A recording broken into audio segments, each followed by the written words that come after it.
And this is me doing a handstand on the Great Wall of China, Emma shouted happily, flipping through her photos on the big living room TV. Can you believe how amazing this trip was? I sat in the corner, holding my coffee mug tightly, watching my sister show off her 3-hour-long travel slideshow while our parents gasped and praised every picture. Look at that sunset in Bali, Mom said, almost in tears. You've really found yourself, sweetheart. Found herself? More like found every tourist spot and fancy hotel from Tokyo to Paris, thanks to our parents paying for it. Meanwhile, I had spent the past year working 3 jobs, making coffee in the morning, tutoring in the afternoon, and working late nights in a hospital lab, just to afford my biochemistry degree. My name is Olivia Chin. I was 23 years old, sitting there watching my 21-year-old sister live her dream vacation with a $50,000 price tag while I had less than $47 in my bank account. And here, Emma continued, switching slides, is when I decided I want to be a lifestyle influencer. I already have 10,000 followers and brands are starting to notice me. Dad grinned proudly. That's amazing, princess. Way better than being stuck in a boring lab all day. He looked straight at me when he said that. Mom quickly changed the subject when I opened my mouth. They'd already shown how they felt when they said no to helping me with tuition last year. We're not made of money, Olivia, they told me. 2 weeks later, they bought Emma a first-class ticket to Japan. Anyway, Emma said, flicking her hair, I was thinking of turning the guest house into a studio for my content. The guest house, the one I'd been hoping to move into to save on rent while I finished school.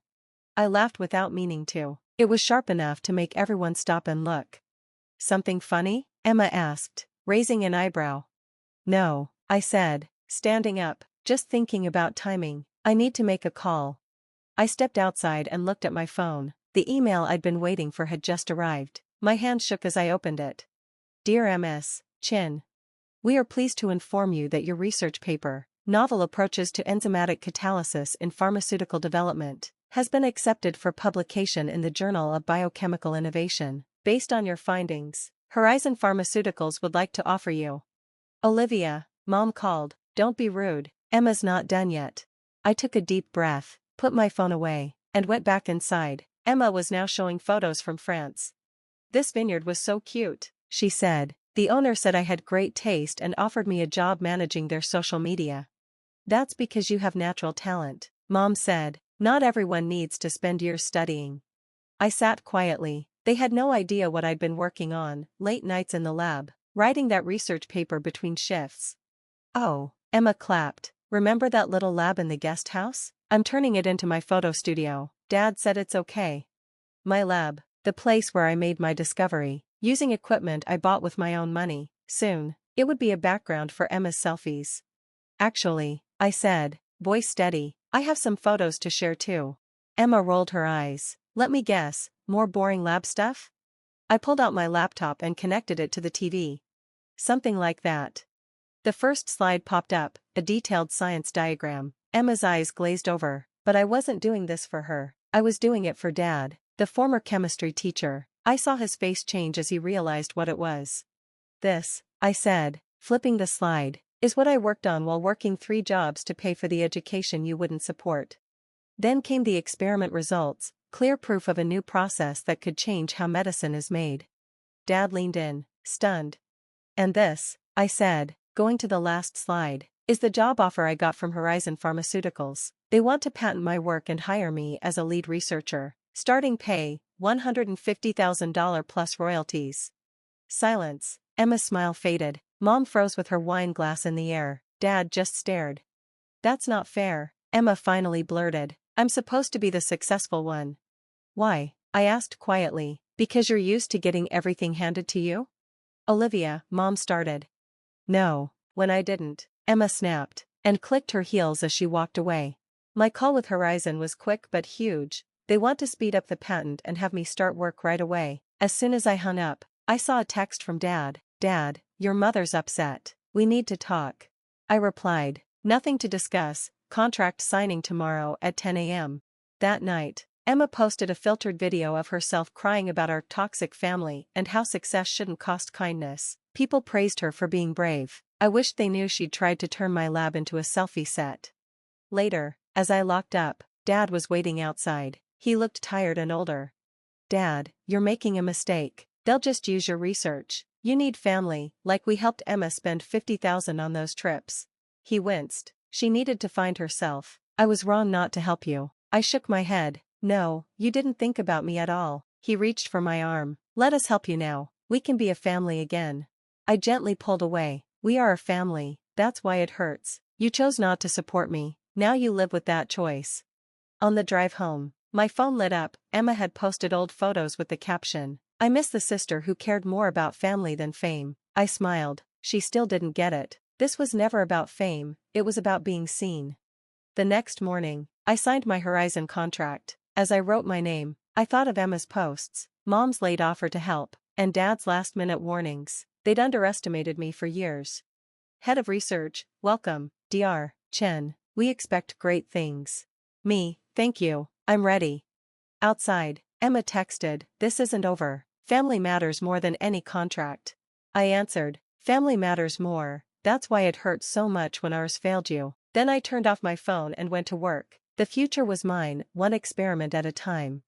3 months later at Horizon, my life was unrecognizable. My research moved fast, my team thrived, and I loved my work, no approval needed.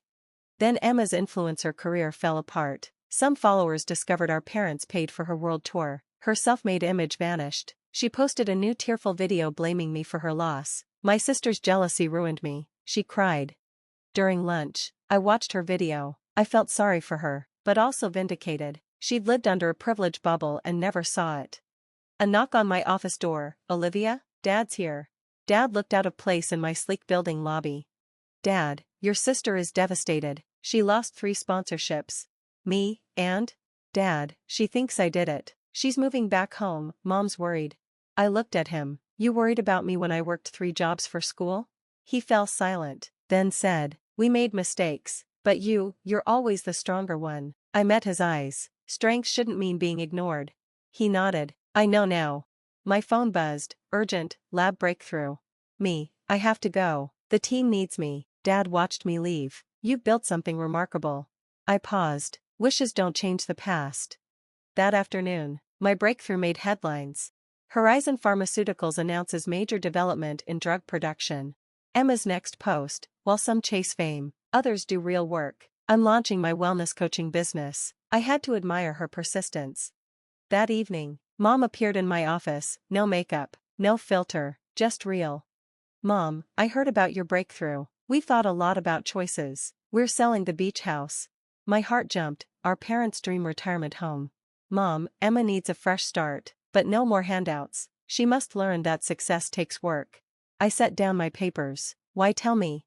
"Mom, because you were right. I'm proud of you, for earning this and for standing up when we failed you." Her words felt real. I stood. It's not about standing alone. It's about standing up for yourself when those who should support you don't. Mom nodded. "I know that now." As she left, she added, "Emma wants to help others find their true path." I smiled. Maybe she will, just not the way she expects. That night, as I locked the lab, I thought how selling the beach house wouldn't erase the past but could change the future. My phone buzzed, an invite to present our work at the big conference in Paris. The same Eiffel Tower backdrop Emma always used. My trip would be different, no luxury hotels, no filters, just real work and earned success. 1 year later I stood at a Paris podium, sharing my research to a packed hall. Applause thundered. My phone buzzed. "Emma, completed my first semester of community college. #authentic living." I remembered her words 3 months earlier. "I never saw how hard you worked." Me, we all have different paths. You just had to find yours. After my talk, Mom sent a photo of Emma studying at our kitchen table. "I'm proud of her." Dad's message, "You would have made your mother proud. Sorry I didn't say so sooner." On my hotel balcony, I opened Emma's old travel journal, pages of polished photos now scribbled with notes like "Extraordinary takes work" and "Olivia was working hard while I posed." A video call popped up, our family around the kitchen table. "Dad, how was Paris?" Me, "Great. The research is making waves." Emma, I watched. I think I even understood some of it. At that moment, I offered, "Next time I'm back, I'll show you the chemistry behind it." Her face lit up. "I'd like that." Mom and Dad watched, hopeful. Selling the beach house had funded Emma's college. My research would outlast any social media craze. Me, "I should go. Early meeting tomorrow. Mom, we're proud of you, not just for what you did, but for who you are. Me, softly I know. That night in Paris, I thought about our paths, her filtered selfies versus my lab coat. Both of us ended up exactly where we needed